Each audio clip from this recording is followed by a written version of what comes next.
Hello everyone, you are watching Ad Plus Home Tutor, and in this session of Indian Polity and Constitution, we will study Article 298. तो शुरू करते हैं बिना किसी देरी के।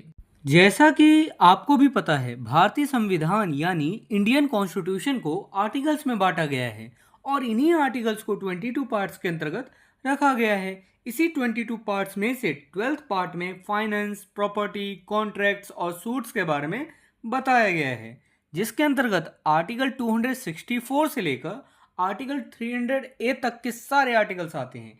यहाँ हम बस आर्टिकल 298 पर चर्चा करेंगे।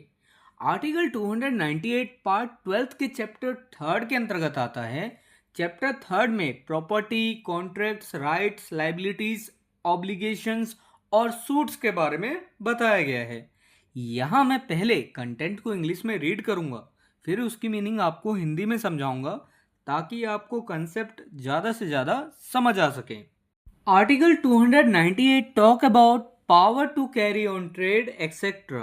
आर्टिकल 298 में ट्रेड आदि करने के पावर के बारे में चर्चा की गई है। देखिए, बहुत सारे ट्रेड चलते रहते हैं, आदान प्रदान, खरीदी बिक्री, तो उस पर जो है किसका पावर होगा, केंद्र का या राज्य का, ये इस आर्टिकल में बताया गया है।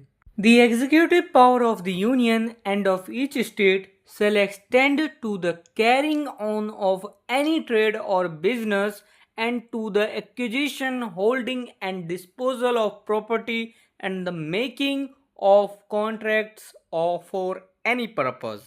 यूनियन और प्रत्येक स्टेट के एग्जीक्यूटिव पावर का विस्तार किसी भी बिजनेस या ट्रेड को चलाने तथा प्रॉपर्टी के एक्विजिशन, होल्डिंग यानी धारण और निपटान यानी डिस्पोजल तथा किसी भी पर्पस के लिए कॉन्ट्रैक्ट्स करने तक का होगा।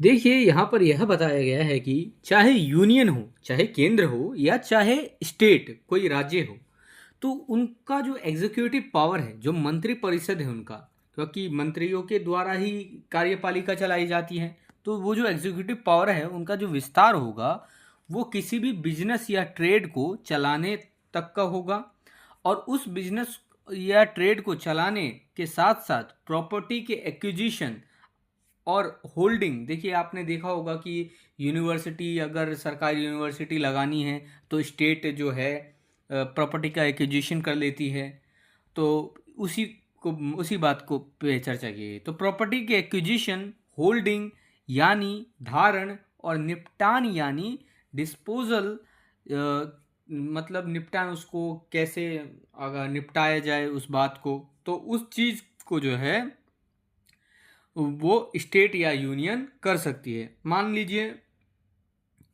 कोई टोल प्लाजा वगैरह जैसे नहीं देता, आप देख लीजिए कि कोई बिजनेस चलाने के लिए किसी को ये दे दिया कि हमारे यहाँ हमारे स्टेट में इन्वेस्टमेंट करो, आपको हम ज़मीन ये फ्री में एक्विजिशन करके देंगे, आप अपना बिजनेस कीजिए, लोगों को जॉब अपॉर्चुनिटी दीजिए। तो ये सब इस तरीके से काम कर सकती है, स्टेट हो चाहे यूनियन हो। यूनियन भी ऐसा देखते होंगे आप कि बड़ी बड़ी कंपनियां हैं जैसे जापान की वगैरह, तो उनको कहती है कि आइए आप इन्वेस्ट कीजिए, यहाँ पे हम आपको ज़मीन देते हैं, आप ज़मीन लीजिए, कॉन्ट्रैक्ट वगैरह उनसे कर लेते हैं। इसी तरीके से स्टेट भी कॉन्ट्रैक्ट वगैरह कर सकती हैं।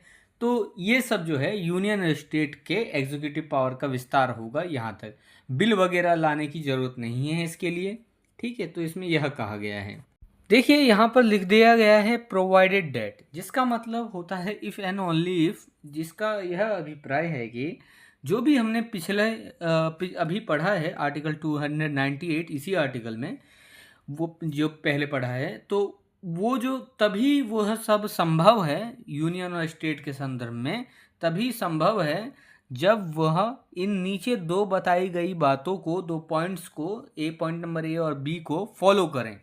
अब देखिए इसमें क्या पॉइंट्स में कहा गया है, ये पढ़ लेते हैं कि यूनियन के संदर्भ में क्या कहा गया है और स्टेट के संदर्भ में क्या कहा गया है। Point number A, the said executive power of the union shall in so far as such trade or business or such purpose is not one with respect to which parliament may make laws be subject in each state to legislation by the state. Union की इस article के तहत बताए गए executive power जहां तक ऐसा business या ट्रेड या ऐसा पर्पज ऐसा नहीं है जिसके संबंध में पार्लियामेंट कानून बना सके, प्रत्येक राज्य में उस राज्य द्वारा कानून बनाए जाने के अधीन होगी।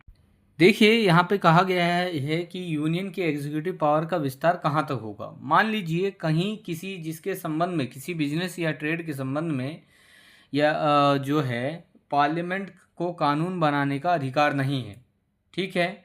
तो उस संबंध में जहाँ कानून बनाने का अधिकार पार्लियामेंट को नहीं है, वहाँ प्रत्येक राज्य में जो उस राज्य द्वारा कानून बनाया जाता है उसके अधीन ही जो है उसके अधीन रहते हुए ही जो है यूनियन को अपने एग्जीक्यूटिव पावर का विस्तार वहाँ बिजनेस और ट्रेड के संबंध में करना होगा।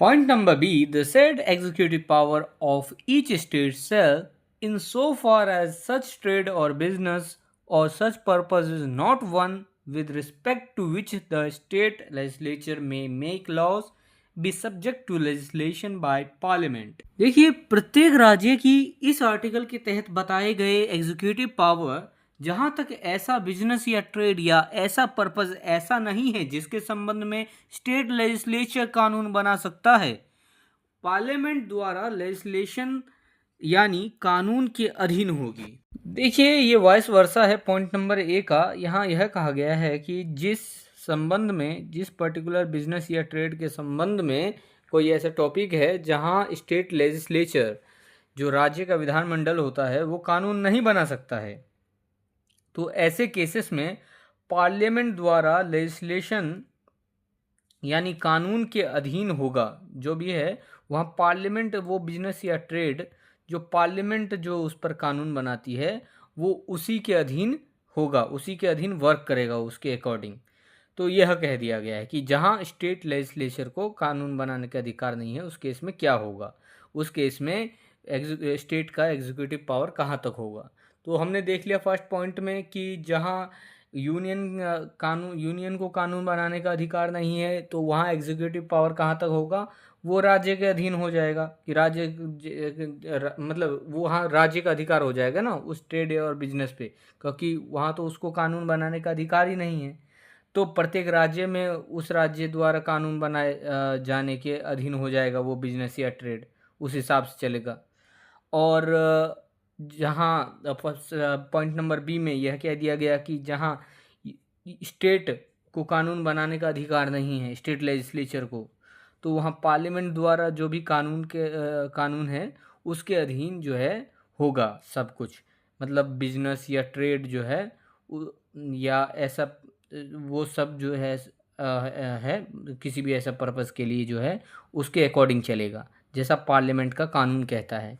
तो एग्जीक्यूटिव पावर का विस्तार इस तरीके से होगा कि किस तरीके से चलेगा बिजनेस या ट्रेड, वो कौन बताएगा, स्टेट या फिर स्टेट का एग्जीक्यूटिव पावर बताएगा या तो यूनियन का एग्जीक्यूटिव पावर बताएगा।